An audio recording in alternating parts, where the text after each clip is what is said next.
কে জামিন দেওয়া যাবে না।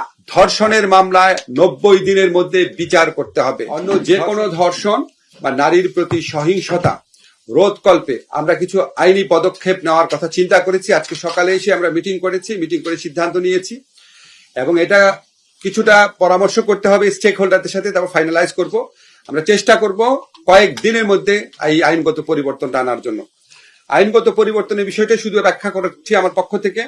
একটা হচ্ছে, আমরা দেখতাম নারীর প্রতি সহিংসতা বা নারীর প্রতি নির্যাতন, রেপের মতো কেসে ইনভেস্টিগেশন যে অফিসার ছিলেন, ইনভেস্টিগেশন অফিসার যখন 30 দিনের মধ্যে তদন্ত কাজ সম্পন্ন করতে না পারলে ওনাকে চেঞ্জ করে আরেকজনকে দেওয়া হতো, আরেকজন না পারলে তাকে চেঞ্জ করে আরেকজনকে দেওয়া হতো। এরকম ভাবে অনেকবার তদন্তকারী কর্মকর্তা পরিবর্তিত হতো, মামলার বিচার করতে অনেক দেরি হয়ে যেত। আমরা ইনশাআল্লাহ যেই সংশোধনী আনবো সেখানে আমরা বলবো তদন্তকারী অফিসার যাকে নির্দিষ্ট করা হয়েছে তাকেই তদন্ত কাজ সম্পন্ন করতে হবে নির্দিষ্ট সময়ের মধ্যে। তদন্তকারী অফিসার পরিবর্তন করা যাবে না।